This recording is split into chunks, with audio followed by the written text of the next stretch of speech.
দোয়া এবং আমল সম্পর্কে জানার চেষ্টা করব। যেই সমস্ত দোয়া এবং আমলের মাধ্যমে আমরা যদি চেষ্টা করি তাহলে আল্লাহ তাআলা আমাদের জীবনকে পাল্টে দিয়ে আল্লাহওয়ালা বান্দায় পরিণত করে পৃথিবীতে থাকতেই আল্লাহ তাআলার অসংখ্য অগণিত বরকত, নাজাত, মাগফিরাত, কারাম, ফদিলত অনেক কিছু আমাদের জীবনে নাজিল করে দিতে পারেন। পড়েন সুবহানাল্লাহ। আমল কি? আমল হচ্ছে দৈনন্দিন কর্ম। যেই কর্মগুলো আমরা করি এগুলো কি বলা হয়? আমল। হাদিস শরীফের মধ্যে এভাবে এসছে যে মুমিন বান্দা 5 ওয়াক্ত নামাজ আদায় করার পর যতগুলো হালাল উত্তম কাজ অথবা জায়েজ কাজ করে থাকে, এই প্রত্যেকটা কাজকে আল্লাহ তাআলা এক একটি আমল বানিয়ে দেন, এক একটি নফল সওয়াব বানিয়ে দেন। নফল সওয়াব বানিয়ে ওই বান্দার আমল নামায় আল্লাহ তাআলা দান করে দেন। পড়েন সুবহানাল্লাহ। শুধুমাত্র তাই নয়, যখন একজন আল্লাহর বান্দা দোয়া করেন, এই দোয়ার মাধ্যমে আল্লাহ তাআলা বলছেন যে আমার বান্দা যখন আমার কাছে দোয়া করে আমি রব তখন খুবই গর্বিত হই যে আমার বান্দা তো অনেক আছে, কিন্তু সব বান্দা তো আমার কাছে দোয়া করে না।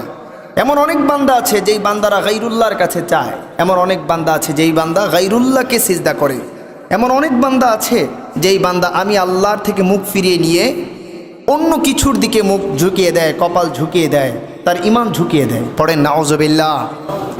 কিন্তু যখন বান্দা আল্লাহর কাছে দোয়া করে আল্লাহ তাআলা খুব গর্বিত বোধ করেন এবং সৌভাগ্যের সাথে ওই বান্দাটাকে কবুল করে নেন। এবং আল্লাহ তাআলা বলছেন আমি এই দোয়ার মাধ্যমে আমার বান্দার তকদির পর্যন্ত পরিবর্তন করে দেই।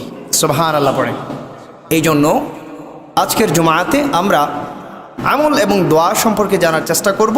উচ্চস্বরে পড়েন ইনশাআল্লাহ। প্যারে হাজরিন, ফার্স্ট অফ অল আমি যদি একটি হাদিসকে কোট করি আমলের ব্যাপারে গুরুত্বটা বোঝানোর জন্য, নবী করিম সাল্লাল্লাহু তাআলা আলাইহি ওয়াসাল্লাম কি বলছেন জানেন? নবীজি বলছেন আহাব্বুল আমালি ইলাল্লাহি আদওয়ামুহা ওয়া ইন ক্বাল্লা। অর্থাৎ নবী করিম সাল্লাল্লাহু তাআলা আলাইহি ওয়াসাল্লাম বলছেন উম্মত, তোমাদের প্রত্যেকটা আমলই আমার আল্লাহর কাছে অধিক প্রিয়, আল্লাহ তাআলা বেশি ভালোবাসেন। কিন্তু তোমরা কি জানো সবচেয়ে বেশি ভালোবাসেন কোন আমলকে? সাহাবেরা আরজ করলেন ইয়া রাসূলুল্লাহ আমাদেরকে জানিয়ে দিন। নবীজি বলছেন ছোট হোক বা বড় হোক, যেই আমলটা রেগুলারলি পালন করা হয়, চর্চা করা হয়, আল্লাহ তাআলা সমস্ত আমলের চেয়ে ওই রেগুলার আমলটাকে বেশি ভালোবাসেন। সুবহানাল্লাহ। প্যারে হাজরিন, এই জন্য আমরা যেই আমলই করি না কেন ওই আমলটাকে রেগুলারলি ডেইলি করার চেষ্টা করব।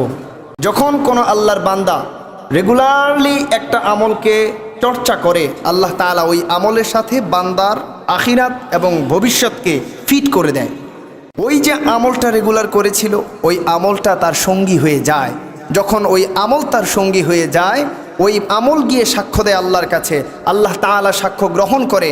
বান্দাটার ইহকালীন কবর থেকে জান্নাতের যাত্রায় যতগুলো বাধা বিপত্তি থাকতে পারে, প্রশ্ন অনেকগুলো বাধা বিপত্তি তো থাকে, যতগুলো বাধা বিপত্তি থাকতে পারে সব বাধা বিপত্তি ওই আমলের কারণে আল্লাহ তাআলা আসান করে দেয় এবং বান্দাটা ধীরে ধীরে ধীরে ধীরে সে জান্নাতের দিকে আগাতে থাকে। জোরে পড়েন সুবহানাল্লাহ।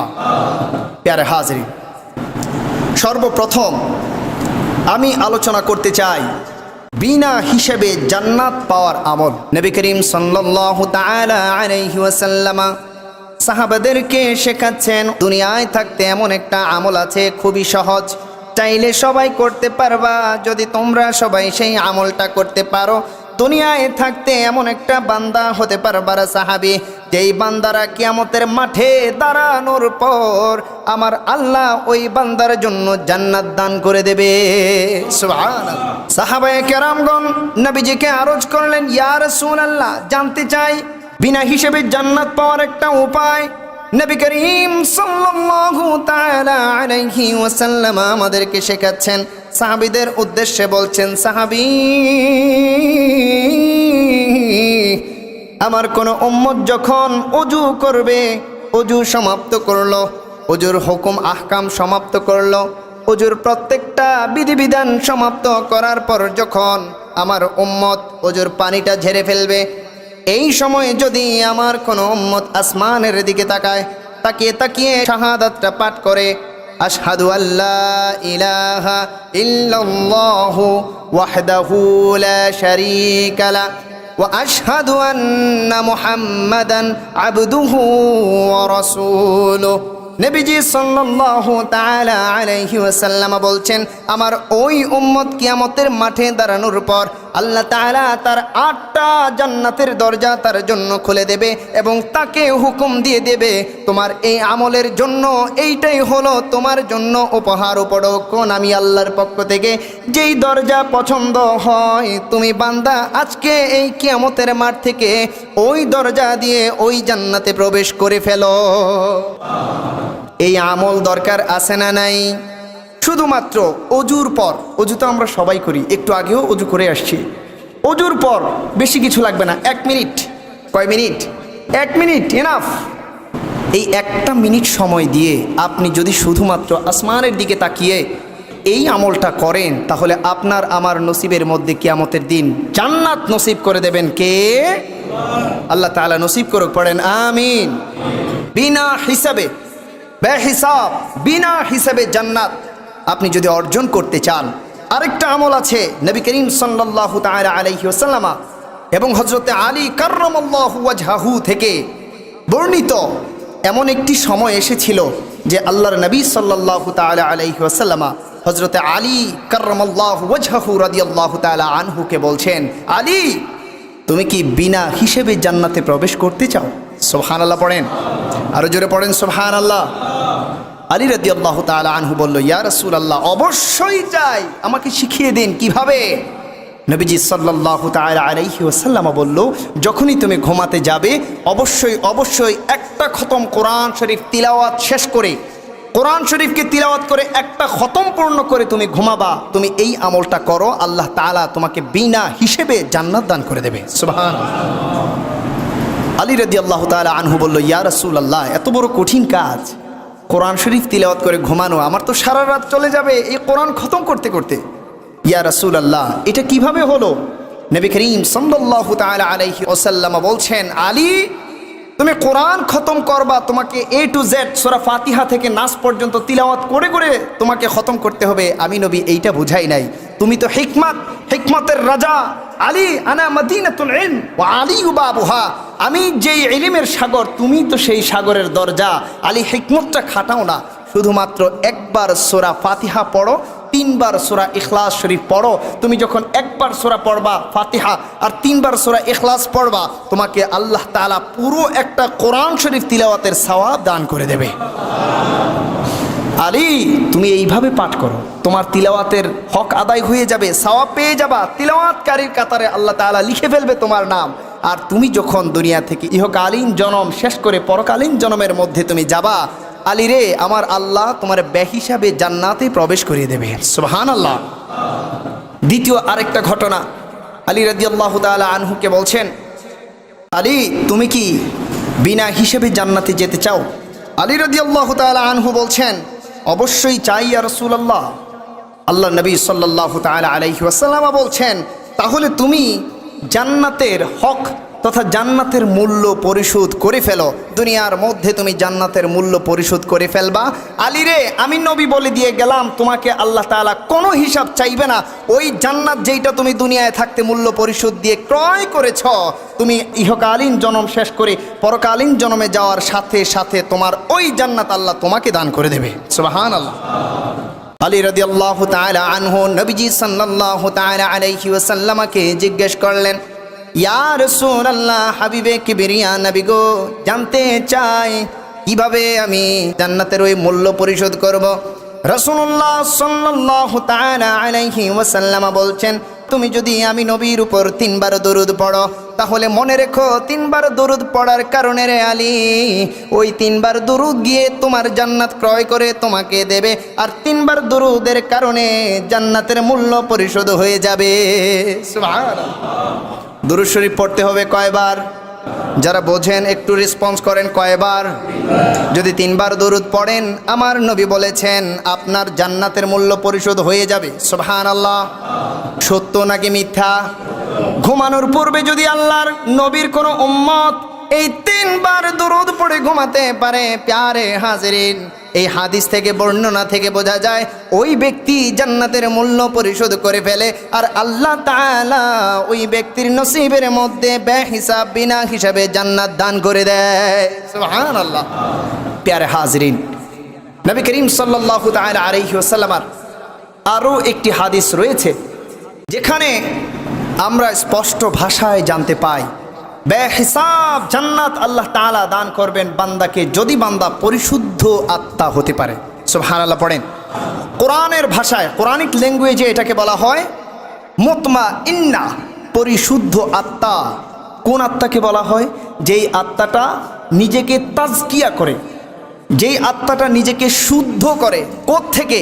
নাফরমানিতা থেকে, ফিতনা থেকে, ফাসাদ থেকে, দুনিয়াবি ফিতনা, আখিরাতি ফিতনা, মানবিক ফিতনা, জিন্নি ফিতনা, ইনসানি ফিতনা, যত ধরনের ফিতনা আছে, ফিতনাতুদ দাজ্জাল, ফিতনাতুল ইবলিস, ফিতনাতুল জিন, যত ধরনের ফিতনা আছে, সমস্ত ফিতনা থেকে যেই আল্লাহর বান্দা নিজেকে সেভ করে, প্রটেক্ট করে, যেই আল্লাহর বান্দা আল্লাহর ভয়ে দুনিয়ার সব পাপ রাশিকে একসাথে ছুঁড়ে ফেলে দেয়, যখন সুযোগ আসে যেই বান্দা ভাবে আমি পাপ করব না, কেন? সুযোগ আছে, আমার জন্য আনন্দও আছে, এই পাপ করলে আমি অনেক শান্তি পাবো, আনন্দ পাবো, ঠিক আছে বুঝলাম, কিন্তু আমার রব আমার উপর নারাজ হয়ে যাবে, আমার রাসূল আমার উপর নারাজ হয়ে যাবে, আমার এই ফেরেশতাগুলো আমাকে পাপিষ্টের কাতারে নাম লিখে ফেলবে, আমার পাপ জমা হবে, না না আমি এই কাজ করতে পারি না, যতই আনন্দ থাকুক আমি এই পাপিষ্ট আনন্দকে ছুঁড়ে ফেলে দিলাম আমার আল্লাহর সন্তুষ্টির জন্য। আল্লাহ তাআলা ওই বান্দাকে মুতমাইন্না তথা বান্দাদের মধ্যে সবচেয়ে পরিশুদ্ধ প্রিয় বান্দা হিসেবে কবুল করে নেয়। সুবহানাল্লাহ। আর জোরে পড়েন সুবহানাল্লাহ। যখন এমন কোন বান্দা তৈরি হয়ে যায়, এই বান্দাদেরকে আল্লাহ তাআলা বিনা হিসেবে বরঞ্চ দুনিয়ায় থাকতেই তাকে জান্নাতের সুঘ্রাণ পাইয়ে, জান্নাতের সুসংবাদ দিয়ে তারপর আখিরাতে নিয়ে যায়। সুবহানাল্লাহ পড়েন। কোথায় আছে? কোরআনে আছে। কোরআনুল কারীমের মধ্যে আল্লাহ তাআলা বলছেন, ইয়া আইয়াতুহান নাফসুল মুতমাইন্না, হে আমার নফসে মুতমাইন্না, ইরজিই, বেরিয়ে আসো তোমার এই দেহ থেকে, ইলা রাব্বিকি রাদিয়াতাম মারদিয়া, ওই রাস্তায় তুমি আসো যেই রাস্তায় তোমার রব সন্তুষ্ট, রহমত, বরকত, ভালোবাসা ছিটিয়ে রেখেছে। সুবহানাল্লাহ। আর জোরে পড়তে হবে সুবহানাল্লাহ। এরপরে কি? ফাদখুলি ফি ইবাদি, আমার যে প্রিয় বান্দারা আছে তাদের কাতারের মধ্যে সংযুক্ত হয়ে যাও। ওয়াদখুলি জান্নাতি, বান্দারে তুমি তো এখনো জীবিত, তুমি এখনো মৃত হও নাই, তোমারে আমি সুসংবাদ দিচ্ছি এবং আমার জান্নাতে প্রবেশ করে ফেলো। সুবহানাল্লাহ। কিতাবের মধ্যে এসছে, তাফসীর কিতাবগুলোর মধ্যে এভাবে এর ব্যাখ্যা এসছে, যখন আল্লাহর বান্দাদের সামনে ফেরেশতা মালাকুল মাউত চলে আসে, ফেরেশতা মালাকুল মাউত এসে বান্দাকে বলে, আসো, অনেক দিন এই দেহের মধ্যে ছিলা, এবার তোমার রব তোমাকে ডাকছে, বের হয়ে আসো। সুবহানাল্লাহ পড়েন, আরো জোরে পড়েন সুবহানাল্লাহ। আল্লাহর প্রিয় বান্দা যখন আল্লাহর পক্ষ থেকে ওই ফেরেশতার মাধ্যমে আহ্বান পায়, ওই আল্লাহর বান্দা দেহের মায়া ছাড়তে পারে না, সে যেতে চায় না, বের হতে চায় না। এখন আল্লাহর পক্ষ থেকে আবার ফেরেশতার উপর হুকুম রয়েছে, আমার এই বান্দাকে কখনোই কষ্ট দিতে পারবা না। সুবহানাল্লাহ পড়েন। এইবার ফেরেশতা আল্লাহর কাছে চলে যায়, আল্লাহর কাছে গিয়ে বলে, মাওলা তোমার এই বান্দা তো দেহ থেকে বাইর হইতে চায় না, ও মাওলা এতদিন থাকতে থাকতে তার মায়া জন্মে গেছে, ও মাওলা সে বের হতে চায় না, আবার জোর জবরদস্তিও করা যাবে না, তোমার নিষেধ, তোমার প্রিয় বান্দা, ও মাওলা কি করব? আল্লাহ বলে, ফেরেশতা আবার যাও, আবার গিয়ে আমার বান্দারে বুঝাও, কোনো প্রেশার দিতে পারবা না, ধমক দিতে পারবা না, ভয়ঙ্কর চেহারাও দেখাতে পারবা না। ফেরেশতা এইটা আমার মুতমাইন্না পরিশুদ্ধ বান্দারে ফেরেশতা, তারে যদি ধমক দাও, সে যদি কষ্ট পায়, কষ্টটা আমি আল্লাহ নিজেও পেয়ে যাই। সুবহানাল্লাহ। যখন ফেরেশতাই হুকুম পাবে আবার আসবে, আবার বোঝাতে চাইবে, ওই বান্দা আবারও দেহ থেকে বের হতে চাইবে না, তার দেহের মায়া ছাড়তে পারবে না, পরিশুদ্ধ আত্মাকে কষ্ট না দেওয়ার কারণে ফেরেশতা আবারও আল্লাহর কাছে ফিরে চলে যাবে। সুবহানাল্লাহ। ফেরেশতা এবার আল্লাহর কাছে গিয়ে বলবে, মওলা তোমার বান্দারে বুঝাইলেও বোঝে না, হুকুম দিলেও আসে না, বের হওয়ার জন্য বললাম বাইর হয় না, ও মওলা কি করার, কি করতে পারি তুমি বাতলায়া দাও। আল্লাহ তাআলা এইবার বলবে, যাও যাও আমার বান্দারে গিয়া জান্নাতের নিশানাটা চোখের মধ্যে দেখায়া দাও, জান্নাতের মেশক আম্বরের ঘ্রাণটা নাকের মধ্যে দেখায়া দাও, এরপর আহ্বান করো, আমার বান্দা জান্নাতের এই ঘ্রাণ পাওয়ার সাথে সাথে বের হয়ে আসবে। সুবহানাল্লাহ। ফেরেশতা এবার আল্লাহর পক্ষ থেকে আসবে, আসার সময় জান্নাতের নিশানা নিয়ে আসবে এবং জান্নাত থেকে সুঘ্রাণ নিয়ে আসবে। যখন মুতমাইন্না তথা পরিশুদ্ধ আত্মার সামনে এসে ওই জান্নাতের নিশানাটা দেখায় দেবে এবং সুঘ্রাণটা নাকের মধ্যে লাগায় দেবে, এইবার মুতমাইন্না ওই পরিশুদ্ধ আল্লাহর বান্দা নিজেই ছটফট ছটফট শুরু করবে, আরে দুনিয়াতে আমি কার জন্য থাকবো? আমার মাওলার জান্নাতের ঘ্রাণ আমি পেয়ে গিয়েছি, নিশানা দেখে ফেলেছি, আমার মাওলার পক্ষ থেকে আহ্বান কোরআনের মধ্যে পেয়েছি, ফাদখুলি ফি ইবাদি ওয়াদখুলি জান্নাতি, আসো আমার প্রিয় বান্দাদের কাতারে দাঁড়াও, জান্নাতে প্রবেশ করো, দুনিয়া আর আমার দরকার নাই। কালিমা পড়তে পড়তে আল্লাহর ওই প্রিয় পরিশুদ্ধ বান্দা আল্লাহর রাস্তায় ফেরেশতার সাথে চলে যাবে। আরো জোরে পড়েন সুবহানাল্লাহ। প্যারে হাজির, কথা এইটুকু বললে 1-1.5-2 ঘন্টা চলে যাবে এই কথার উপর, না আর বেশি বলতে চাই না, শুধু এইটুকু বলি, এখানে ওয়াদখুলি জান্নাতি আল্লাহ তাআলা নিজে বলছেন তার প্রিয় বান্দাকে, আসো আমার জান্নাতে প্রবেশ করো। বান্দা এখনো ইন্তেকাল করে নাই, জীবিত বান্দাকে ফেরেশতা এসে এই সম্ভাষণ শোনাবেন। সুবহানাল্লাহ পড়েন। যখন আল্লাহর কোনো বান্দা চেষ্টা করে, চেষ্টা নিয়তের মান বরকত, একটা কথায় আছে না, ইন্নামাল আমালু বিন্নিয়া, যেই ব্যক্তির নিয়ত যতটুকু দূরে যাবে তার সাকসেস সফলতা ততটুকু দূরে ততটুকু বড় হয়ে যায়। সুবহানাল্লাহ। সমস্ত রেজাল্ট ডিপেন্ড করে কার উপর? নিয়তের উপর। এটা হাদিস, সহিহ হাদিস, বুখারী শরীফের। সুবহানাল্লাহ পড়েন, আরো জোরে পড়তে হবে সুবহানাল্লাহ। এই জন্য চেষ্টা যদি করেন আপনি আর আমরাও ওই পরিশুদ্ধ আত্মা আল্লাহর প্রিয় বান্দা দুনিয়ায় থাকতে হতে পারি কি পারি না? আল্লাহ তাআলা কবুল করুক, পড়েন আমিন। বোঝেন, আজকে বেশ কিছু দোয়া আমল বলার চেষ্টা করব যেগুলো আমাদের জীবনকে পাল্টে দিতে পারে। এই জন্য মনোযোগ দিয়ে আজকে শোনেন। দেখেন, চেষ্টা যত বেশি করবেন আল্লাহ তাআলা আপনাকে ফল তত বেশি দেবে। এইটা আমার কথা না, এটা কোরআনের কথা। লাইসা লিল ইনসানা ইল্লা মা সা, আল্লাহ তাআলা বলছেন আমার বান্দার নসিবে তাই জোটে যতটুকু সে চেষ্টা করে, যতটুকু সে চেষ্টা করে চায় আল্লাহ তাআলা তাকে ততটুকুই পাওয়ায়, যতটুকু সে পাইতে আগ্রহ দেখায় আল্লাহ তাআলা তারে ততটুকুর সফলতাই দেখায় দেয়। সুবহানাল্লাহ পড়েন। এখন যদি চেষ্টা না করেন কোনো কিছু হবে না। দেখেন, একটা সুন্দর ছোট্ট এবং বাস্তব কথা বলি। লাঙ্গলকোট, কুমিল্লা লাঙ্গলকোটের একজন ভাই আলিফ মাহমুদ, বিগত 8 মাস আগে তিনি দেশ থেকে পায়ে হেঁটে হজ করবেন চেষ্টা করেছেন। ভাইটার টাকা পয়সা নেই, কিন্তু ভাইয়ের কি আছে, একটা ইচ্ছা আছে। তার যখন ভিডিও কনফারেন্সে তার ইন্টারভিউ নিচ্ছিল, সে বলছিল আমার টাকা নেই তো কি হয়েছে, সাহস আছে, আমার আল্লাহ আছে, আমি আমার আল্লাহর সন্তুষ্টি অর্জনের লক্ষ্যে পায়ে হেঁটেই আমি হজ করতে যাব এবং করে আসবো ইনশাআল্লাহ। সুবহানাল্লাহ। আলিফ মাহমুদ গত 8 মাস ধরে পায়ে হাঁটতে হাঁটতে হাঁটতে বাংলাদেশের বর্ডার ক্রস করে ইন্ডিয়ায় ঢুকলো, ইন্ডিয়ার বর্ডার ক্রস করে পাকিস্তানে ঢুকলো, ইরান, ইরাক, দুবাই, সবগুলো দেশ ক্রস করে বর্তমানে সে ঠিকই সৌদি আরব চলে গেছে। সুবহানাল্লাহ। আপনারা যে কোনো ইন্টারভিউতে দেখলেই দেখবেন, অথবা আলিফ মাহমুদ লিখলেই পাবেন আলিফ মাহমুদ এই যে সামনে হজ করবে, বর্তমানে সৌদি আরবে আছেন। তো আপনি চিন্তা করে দেখেন, সামনে হজ, এই হজ আমরা কে চাই না, সবাই চাই। আল্লাহ তাআলা আমাদের সবার নসিবে হজ লিখে দিক, পড়েন আমিন। আরো জোরে পড়েন আমিন। প্যারে হাজিরিন, যদি আপনি আর আমি চেষ্টা করি, আলিফ মাহমুদ টাকা পয়সা ছাড়া বেটা পায়ে হেঁটে চলে গেছে, হজ করে চলে আসবে, প্রায় ৭,৮০০ কিলোমিটার দূরত্বের রাস্তা, কোনো সিকিউরিটি নাই, টাকা পয়সার অত সাপোর্ট নাই, ইন্টারন্যাশনাল কোনো প্রোটেকশন নাই, ইন্টারন্যাশনাল কোনো লিঙ্ক নাই, তার লবিং নাই, তারপরও সেই বেটা চলে গেছে, আল্লাহ কবুল করে ফেলছে। কেন? তার ইচ্ছা ছিল বিশুদ্ধ, আগ্রহ ছিল বিশুদ্ধ, প্রচেষ্টা ছিল বাস্তব। সুবহানাল্লাহ পড়েন। যখন আল্লাহর বান্দা এইভাবে কোনো কিছুতে চেষ্টা করে, আল্লাহ তাআলা বলছেন বান্দা যখন আমার দিকে 1 পা আগায়, কয় পা? জোরে বলেন, কয় পা?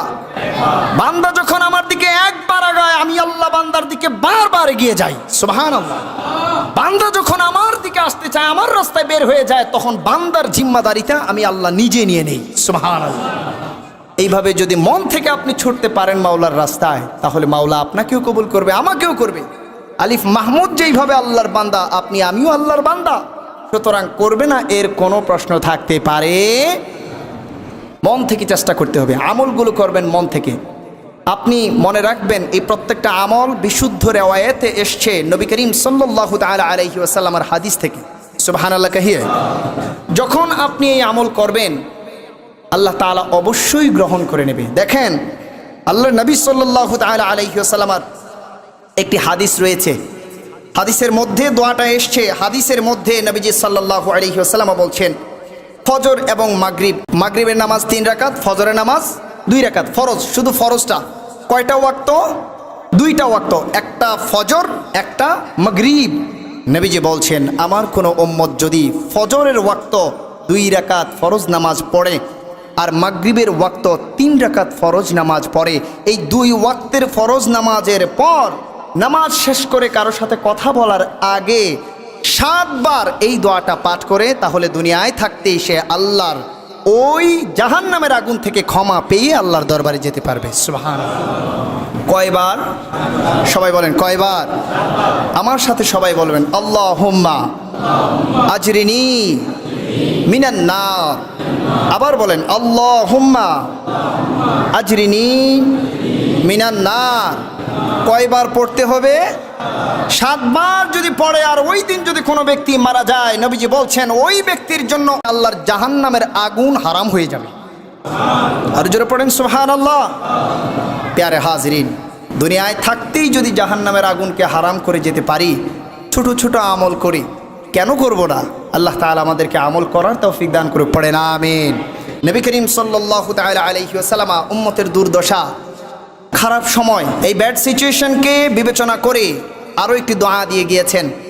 কারণ আমাদের মধ্যে, আমাদের সামাজিক এবং পারিবারিক জীবনে অধিকাংশ মানুষই ঋণগ্রস্ত থাকে। এই যে বড় বড় কোম্পানি দেখেন না, বড় বড় বিভিন্ন প্রজেক্ট দেখেন, বড় বড় কোম্পানি দেখেন, বিশাল বড় বড় অট্টালিকার মালিক, এদের যে যত বড় তার ঋণের পরিমাণও তত বেশি, তার ঋণের পরিমাণ তত বেশি। যেই বেটা 1000 কোটি টাকার মালিক, খোঁজ নিয়ে দেখেন কয়েকশো কোটি টাকা তার ঋণই রয়েছে। আবার যেই বেটা দেখবেন বিশাল বড় কোম্পানির মালিক, 1 লক্ষ কোটি টাকার মালিক, তিনার ঋণের কথা শুনলে আপনি অজ্ঞান হয়ে যাবেন। 500 কোটি, 1000 কোটি, 5000 কোটি এমন পরিমাণের ঋণও থাকে। তো ঋণের বোঝা থেকে আসান হওয়ার জন্য নবী করিম সাল্লাল্লাহু আলাইহি ওয়াসাল্লাম একটি দোয়া দিয়ে গিয়েছেন। নবীজি বলছেন আমার কোনো উম্মত যদি প্রত্যহ নিয়মিত এই দোয়া পাঠ করে, আল্লাহ তাআলা নিজ শক্তিতে, জিম্মাদারিতে, গায়বী সাপোর্টের মাধ্যমে ওই আমার উম্মতের সেই ঋণটাকে আসান করে পরিশোধের ব্যবস্থা করে দেবে। আর জোরে পড়েন সুবহানাল্লাহ। আমার নবী বলছেন আল্লাহুম্মা কফিনি বিহালালিকা আন হারামিকা ওয়া আগনিনি বিফাদলিকা আম্মান সিওয়াক। উম্মত যদি প্রত্যেক সময় এই দোয়াটা পাঠ করে, আল্লাহ তাআলা তার ঋণটাকে পরিশোধ করার ব্যবস্থা করে দেয়। সুবহানাল্লাহ। আমার সাথে সাথে সবাই পড়বেন আল্লাহুম্মা কফিনি বিহালালিকা আন হারামিকা ওয়া আগনিনি বিফাদলিকা আম্মান সিওয়াক। যারা ঋণগ্রস্ত আছেন নিয়মিত পাঠ করবেন, আল্লাহ তাআলা আপনাকে আসান করে দেবেন। এই দোয়াটি আমাদের দৈনন্দিন জীবনে মোস্ট ক্রুশিয়াল, খুবই প্রয়োজনীয়, খুবই ভ্যালুয়েবল। কারণ আমরা আমাদের সামাজিক জীবনে কমপক্ষে প্রত্যেক দিন ফ্যামিলির সাথে হোক, বন্ধু বান্ধবের সাথে হোক, আড্ডাতে হোক, ক্লাসে হোক, বিভিন্ন কোচিংয়ে হোক, যেখানেই হোক, কিছু ফ্রেন্ডস সবাই একসাথে দেখা হয়ে গেল, পার্টিতে হোক, যেখানেই হোক, হোয়াট এভার, ওয়ার এভার, এখন যেখানেই হোক, যদি কোনো ব্যক্তি কথাবার্তা আড্ডার মধ্যে যুক্ত হয়ে যায়, এর কোনো গ্যারান্টি থাকে না যে সেখানে সে পাপ করবে কি করবে না, ভুল কথা আসবে কি আসবে না তার মুখে, তার গুনার কথা হবে কি হবে না, কোনো গ্যারান্টি নাই। এমনও অনেক অনেক অনেক ব্যক্তি আছে যারা আড্ডাতে বা পার্টিতে বা একটু গল্প গুজবের মধ্যে যুক্ত হলে অনেক নাফরমানি, ফাহিশ কথা বলে ফেলে, পাপের কথা বলে, গীবত করে ফেলে, চুগলখড়ি করে ফেলে, এইরকম অনেক পাপ হয়ে যায়। তো নবী করিম সাল্লাল্লাহু তাআলা আলাইহি ওয়াসাল্লাম এমন সিচুয়েশন থেকে আপনাকে আমাকে সেভ করার জন্য একটি দোয়া শিখিয়ে গিয়েছেন। এবং নবীজি বলেছেন যে যদি আমার কোনো উম্মত এইরকম প্রত্যেকটা গল্পগুজবের পর এই দোয়াটা পড়ে ফেলে, তাহলে এই গল্পগুজবের মধ্যে যেই পাপগুলো হয়েছে, এই দোয়া গিয়ে সেই পাপের কাফফারা হয়ে যায়। সুবহানাল্লাহ। আর সেই গল্পগুজবের মধ্যে যত ধরনের কথাবার্তার ফাহেশ গুনাহগারদা হয়, এই দোয়া পাঠকারীর ওই গল্প থেকে যেগুলো হয়েছে সমস্ত পাপকে আল্লাহ তাআলা ক্ষমা করে তাকে মাসুম করে দেয়। সুবহানাল্লাহ। নবীজি বলছেন সুবহানাকাল্লাহুম্মা ওয়া বিহামদিকা আশহাদু আল্লা ইলাহা ইল্লা আনতা আস্তাগফিরুকা ওয়া আতুবু ইলাইক। যখন আমার উম্মত এই দোয়া পড়ে গল্পগুজব থেকে উঠে যায়, গল্পগুজবের মধ্যে কথাবার্তার যে গুনাহখাতা হয়েছে, আল্লাহ তাআলা তার ওই গুনাহকে ক্ষমা করে দেয়। সুবহানাল্লাহ। সুতরাং এই দোয়াগুলা পড়ার চেষ্টা করবেন। একটা কথা বলি, এই সবগুলো দোয়া আপনারা পাবেন না, তো এই দোয়াগুলোকে আপনারা অনলাইনে সার্চ করবেন, সেখানেও পেতে পারেন ইনশাআল্লাহ। অনেক আলেমগণ অনলাইন অফলাইনে কাজ করে যাচ্ছেন। অনলাইনটাকে এত ছোট করে দেখার কিছুই নাই। এখানে সর্বোচ্চ কয়েক হাজার মানুষ হতে পারে, কিন্তু এইখানের 2 মিনিটের একটা আলোচনা যদি অনলাইনে ছাড়ে, কয়েক কোটি মানুষ পর্যন্ত সেটা দেখতে পারে। সুবহানাল্লাহ বলেন। সুতরাং সেইটা ছোটোখাটো জায়গা না। চেষ্টা করবেন দিনের সাথে থাকার, অনলাইন হোক আর অফলাইন হোক, কোনো জায়গায় যেন শয়তান আপনাকে ফাহিশ কাজের সাথে যুক্ত না করতে পারে, এই দিকে খেয়াল রাখেন। যদি আপনাকে ব্যস্ত থাকতে হয় অনলাইন নিয়ে, ভালো কিছু নিয়ে ব্যস্ত থাকেন। যদি আপনাকে অফলাইনে ব্যস্ত থাকতে হয়, ভালো কিছু নিয়ে ব্যস্ত থাকেন। যদি আপনি ব্যস্তই থাকেন, এমন কিছু নিয়ে ব্যস্ত থাকার চেষ্টা করেন আমার প্রিয় ভাই, যেই ব্যস্ততার কারণে যেই বিষয়ে আপনি ব্যস্ত আছেন ওই বিষয়টা আল্লাহর কাছে এতটাই প্রিয় যে ওই সময় যদি আপনি মারা যান, ওই কারণে, ওই ব্যস্ততার কারণে আল্লাহ যেন আপনারা ক্ষমা কইরা জান্নাতি হিসেবে কবুল করে নেয়। সুবহানাল্লাহ। আরো জোরে পড়েন সুবহানাল্লাহ। প্যারে হাজরিন, একেবারেই মনোযোগ দিয়ে কথাগুলো শুনবেন। দেখেন, দোয়া এবং আমল, এই 2 জিনিস থেকে যখন উম্মতে মুহাম্মাদি সরে যায়, উম্মতে মুহাম্মাদির জীবনের মধ্যে top top top top top top করে আল্লাহর আযাব আসতে থাকে, আল্লাহর নাখুশ আসতে থাকে, আল্লাহর অসন্তুষ্ট আসতে থাকে, আল্লাহ তাআলার গজবের ফেরেশতারা নাজিল হয়ে যায়। হুট করে দেখবেন রোদের টেম্পারেচার এত বেশি, গাছপালা পর্যন্ত মরে যায়। নাউজুবিল্লাহ বলেন না? আর জোরে পড়েন নাউজুবিল্লাহ। এটা তো আমাদের চোখের সামনে। কেন? কারণ আপনি দেখবেন অ্যান্ড্রয়েড যাদের আছে, অধিকাংশ ইয়াং জেনারেশন, যে যুবক যুবতী ভাই এবং বোনেরা আছে, অধিকাংশ দেখবেন ঠিকই সময় ব্যয় করে, কিন্তু দিনের পথে ব্যয় করে না। উল্টা পাল্টা ভিডিও টিডিও, কথাবার্তা, চ্যাটিং ফ্যাটিং, এগুলো নিয়ে ব্যস্ত থাকে। নাউজুবিল্লাহ বলেন। দোয়ার আমল তো অনেক দূরে। তো যদি এমন হয়ে যায় সমাজ, তো সমাজের অবস্থা আল্লাহ এমনই তো করে রাখবে। কিন্তু আল্লাহ তাআলা বলছেন, যখন আমার বান্দা, আমার হাবিবের উম্মত দোয়া এবং আমলের সাথে থাকবে, আমি আল্লাহ সেই বান্দাদের জন্য, আমার হাবিবের সেই উম্মতদের জন্য রাহবার হয়ে যায়, রক্ষক হয়ে যায়, এবং আমি আল্লাহ নিজে তাদেরকে হেফাজত করি। সুবহানাল্লাহ। আরো জোরে পড়েন সুবহানাল্লাহ। প্যারে হাজরিন, এই জন্য আমলের দিকে আগাবেন, এই জন্য জিকিরের দিকে আগাবেন। জীবনের মধ্যে আমরা যখন বেশি পাপ করি, পাপ করলে আমাদের সিনার মধ্যে একটা হেদায়াতের আলো, এই আলোর পর্দা আছে, সাদা পর্দা। সুবহানাল্লাহ পড়েন। নবীজি সাল্লাল্লাহু তাআলা আলাইহি ওয়াসাল্লাম বলছেন, আমার উম্মতের কলবের মধ্যে একটা সাদা পর্দা আছে, ঈমানের পর্দা, আমলের পর্দা, হেদায়াতের পর্দা, আল্লাহর নূরের পর্দা, কোরআনের আলোর পর্দা। সুবহানাল্লাহ। যখন আমার উম্মত মিথ্যা কথা বলে, ওইখানে দাগ পইরা ওইটা কালা হয়ে যায়। নাউজুবিল্লাহ বলেন। আস্তে পড়লে হবে না, সবাই পড়েন নাউজুবিল্লাহ। যখন উম্মত মিথ্যা বলে, ওই পর্দায় দাগ পড়ে।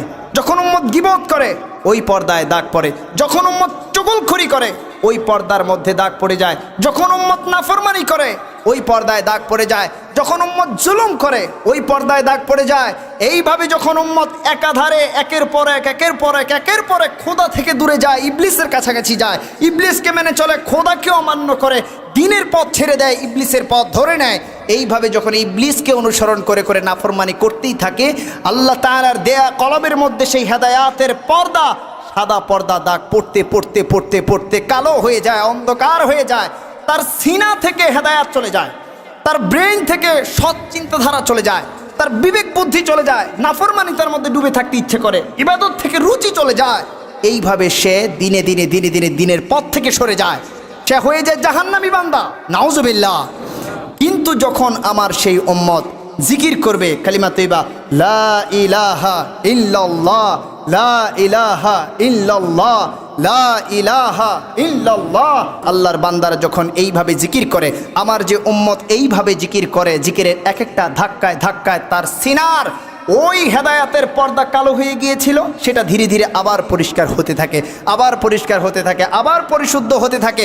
ধীরে ধীরে যত বেশি জিকির করে তত বেশি পরিষ্কার হয়, এবং জিকিরের সাথে থাকার কারণে, তাসবিহ তাহলিলের সাথে থাকার কারণে তার ওই পর্দাটা পরিষ্কার হয়ে আবারও ফকফকা সাদা হয়ে যায়। নূর আসার মতো ওই অবস্থায় চলে আসে, হেদায়াত আসার মতো ওই অবস্থায় চলে আসে। তখন আবার এই জিকিরের কারণে সে হেদায়াত পেয়ে যায়। আল্লাহ তাআলা তার সিনায় আল্লাহর কোরআনের, দ্বীনের, রহমতের, বরকতের, নাজাতের, ভালোবাসার নূর ঢেলে দেয়। আরো জোরে পড়েন সুবহানাল্লাহ। ওই নূর আমরা চাই কি চাই না? চাইলে জিকিরের দরকার আছে না নাই? তাহলে দিনে রাতে যখনই সুযোগ পাবেন জিকির করার চেষ্টা করবেন। মনে রাখবেন, এই জিকির আপনাকে যতটুকু এগিয়ে দেবে, আপনার অসংখ্য অগণিত ভালো ভালো কাজও আপনাকে অতটা আগাতে পারবে না।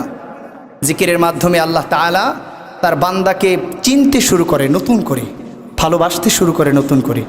জিকিরের মাধ্যমে আল্লাহর নবী সাল্লাল্লাহু আলাইহি ওয়াসাল্লাম তার উম্মতকে কাছাকাছি নিতে শুরু করে। জিকিরের মাধ্যমে আল্লাহর ফেরেশতাগণ আল্লাহর বান্দার জন্য দোয়া করতে শুরু করে, আল্লাহর বান্দার নসিব পাল্টাতে শুরু করে, আমল পরিবর্তন হতে শুরু করে। জিকিরের মাধ্যমে একটা বান্দা দুনিয়ায় থাকতে আল্লাহর ওলি হওয়া শুরু করে। সুবহানাল্লাহ। আর যদি এগুলা ছাইরা দেন, আসছেন, জীবন কাটাচ্ছেন, একদিন টুস করে পড়ে মরে যাবেন, তারপর হিসাব দেবেন, পাপিষ্ঠ হলে জাহান্নাম, নেককার হলে জান্নাত। কঠিন জীবন, কঠিন হিসাব, আতঙ্কের অবস্থা হয়ে যায়। নাউজুবিল্লাহ পড়েন। এমনটি কখনোই করতে দেয়া যাবে না। প্যারে হাজরিন, লাস্ট একটি কথা বলি, আমাদের অধিকাংশ মুসলমান ভাই বোন গোপনে বা উপেনে, জহের বা বাতেন, প্রকাশ্য বা অপ্রকাশ্য, অনেকভাবেই অধিকাংশ দেখা যায় মনে মনে একটা আক্ষেপ নিয়ে থাকে যে আমি দোয়া করলে দোয়া কবুল হয় না। আছে না নাই? আছে। অনেকেরই একটা আক্ষেপ, আমি দোয়া করলে দোয়া কবুল হয় না। দেখেন, আপনি মসজিদে নামাজ পড়তে আসছেন, এখন আপনি আমার সামনে বসা, বাট এইখানে বসার আগে আপনি অনেকগুলো ফর্মালিটিস পালন করতে হয়েছে। অজু করছেন, পবিত্রতা অর্জন করলেন, পরিপাটি হয়ে গেলেন, ঘর থেকে সবার কাছ থেকে দোয়া নিয়ে আসলেন, নামাজে যাচ্ছি, সুবহানাল্লাহ পড়েন, এবং আতর চন্দন মেখে খুব সুঘ্রাণ লাগিয়ে প্রস্তুতি নিয়ে আসছেন আল্লাহর ঘরে। এরপরে আপনি আমার সামনে যখন আল্লাহর বান্দারা দোয়া করে, সেইখানে দুটো ধাপ ফর্মালিটি আল্লাহ তাআলা নোট করেন, কঠিনভাবে লক্ষ্যপাত করেন। যদি এগুলা পাইয়া যায় তাহলে ওই দোয়াকে আল্লাহ তাআলা মুহূর্তের মধ্যে কবুল করে নেয়। সুবহানাল্লাহ। 1 নম্বর, যখন আল্লাহর কোনো বান্দা দোয়া করে, দোয়ার কিছু শর্ত রয়েছে। 1 নম্বর শর্ত হলো ওই দোয়ার মধ্যে আল্লাহ তাআলার প্রশংসা করা, আল্লাহর নবীর নামে দরুদ পড়া। আরো জোরে পড়েন সুবহানাল্লাহ। 1 নম্বরে যদি দোয়ার মধ্যে আল্লাহ তাআলার প্রশংসা থাকে এবং সাথে সাথে আমার নবীর উপর দরুদ পড়া হয়, তাহলে ওই দোয়াটা আল্লাহর কাছে পৌঁছাতে আর কোনো বাধা বিপত্তি থাকে না। যদি নবীর উপর দরুদ না পড়া হয়, ওটা আরশের সামনে গিয়ে ঝুলে থাকে। কিতাবের মধ্যে এসছে, যখন দরুদ পড়া হয় ওই ঝুলাটা আর ঝোলে না, দরুদটার কারণে দোয়াটা সরাসরি আমার আল্লাহ পর্যন্ত পৌঁছে যায়। এরপর দোয়ার মধ্যে আরেকটা শর্ত হলো মা বাবার জন্য দোয়া করা। সবাই পড়েন, রব্বির হামহুমা কামা রাব্বায়ানি সগীরা।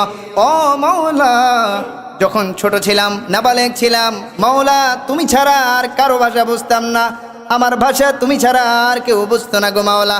ওই সময় আমার বাবা মা আমাকে যেইভাবে লালন পালন করেছে, ও মাওলা আজকে আমি দোয়া করেছি আমার বাবা মাকেও তুমি ওইভাবে লালন পালন করো, শান্তি দান করো। সুবহানাল্লাহ। বাবা মার জন্য দোয়া করা, এরপরে মুসলমান মিল্লাতের জন্য দোয়া করা, একে অপরের জন্য দোয়া করা, আল্লাহ তাআলার সমস্ত ইমানদার বান্দাদের জন্য দোয়া করা। যখন একটা দোয়ার মধ্যে এমন শর্তগুলো থাকে আর এই প্রত্যেকটা শর্ত পালন হয়, আল্লাহ তাআলার ফেরেশতাগণ বলে, মাওলা এই দোয়াটা সবচেয়ে সুন্দর হয়েছে, মনে হচ্ছে তোমাকে খুশি করার জন্য দোয়া করেছে। আল্লাহ তাআলা মুহূর্তের মধ্যে দোয়াটাকে কবুল করে নেয়। সুবহানাল্লাহ। এবার কবুল হয়ে গেল দোয়া, কিন্তু কবুল হয়ে এটা বাস্তবায়ন আজকে হবে, এখন হবে নাকি পরে হবে, এইটারও আরেকটা প্রসেস রয়েছে। এখন অনেকেই বলে দোয়া করলাম, এখন এইটা কবুল হইল না, হইল, খোদা তো আমার উপর নারাজ, খোদা হয়তো আমাকে দেখতে পারে না, পছন্দ করে না। না, বিষয়টা এমন নয়। আল্লাহ তাআলা বলছেন, ওয়াস্তাঈনু বিস-সাবরি ওয়াস-সালাহ। নামাজ তথা ইবাদত, সিজদা, রুকু, ইবাদত এবং ধৈর্যের মাধ্যমে তোমরা আল্লাহর কাছে প্রার্থনা করো। সুবহানাল্লাহ। আল্লাহ তাআলা বলছেন, যখন দোয়া করার পর ধৈর্য ধারণ করা হয় এবং ইবাদত চলমান রাখে, নারাজ যদি হয়ে যায়, না আল্লাহ তো কবুল করলো না, আর ইবাদত করতাম না ভাই, নাউজুবিল্লাহ, যদি এমনটা হয়ে যায় আল্লাহ উল্টা নারাজ হয়ে যায়। আর যদি এমনটা হয় আমি দোয়া করেছি, আমার মালিক আছে, এখন না হলে পরে হবে, যখন হয় তখনই হবে, কিন্তু আমি আমার মালিক থেকে আমার ইয়াকিন সরাতে পারবো না।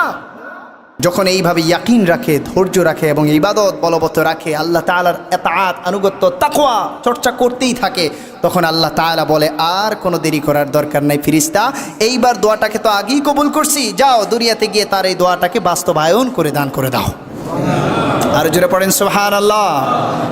এই জন্য ধৈর্যশীল ইবাদতমুখীও হতে হবে, দোয়া করার সময় সকলের জন্য দোয়াও করতে হবে, বাবা মার জন্য দোয়া করতে হবে, দরুদ শরীফও পড়তে হবে। কিছু কিছু ভাই কেন জানে দোয়া করতেই চায় না, বা দোয়া করতে গেলে দরুদ শরীফ এগুলো পড়তে চায় না। বিষয়টা এমন নয়, এই কথাগুলো কিতাব থেকে এসছে বিশুদ্ধ রেওয়ায়েতে। যদি আমি রেফারেন্স করতে চাই সময় লাগবে, জুমার নামাজে অত সময় থাকে না, কিন্তু রেফারেন্স আমার কাছে আছে, সময় লাগে।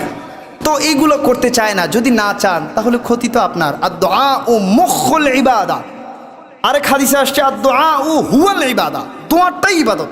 আপনি যে ইবাদত করছেন এই ইবাদতটা মূলই হচ্ছে দোয়া। সুবহানাল্লাহ পড়ে। আপনি পুরো বিল্ডিং বানায় ফেললেন 50 তলা 100 তলা, ফাউন্ডেশন জিরো, এই বিল্ডিংটা টিকবে? টিকবে না। এই হাদিস প্রমাণ করে আপনি যে ইবাদত করেছেন পাহাড় সমতুল্য ইবাদত, এই পাহাড় সমতুল্য ইবাদতের যেই ফাউন্ডেশনটা হচ্ছে দোয়া। মুখুন একেবারে বেস ফাউন্ডেশন হচ্ছে দোয়া। ইবাদতের পর আপনি যখন দোয়া করবেন এই পুরাটা ইবাদতের ফলাফল আল্লাহ আপনার নসিবে দান করে দেবে। আল্লাহ তাআলা আমাদেরকে এই আমলগুলো করার তৌফিক দান করুক, পড়েন আমিন। আল্লাহ তাআলা আমাদের ভুল ভ্রান্তি ক্ষমা করে যেন দিনের পথে পরিচালিত হতে পারি, নবীর পথে পরিচালিত হতে পারি, আমরা যেন সিজদার সাথে থাকতে পারি, রুকুর সাথে থাকতে পারি, আল্লাহ তাআলার দেয়া বিধান অনুযায়ী চলতে পারি, সিরাতাল মুস্তাকিম পেতে পারি, মানতে পারি এবং জানতে পারি, সেই তৌফিক দান করুক। উচ্চ সুরে পড়েন আমিন।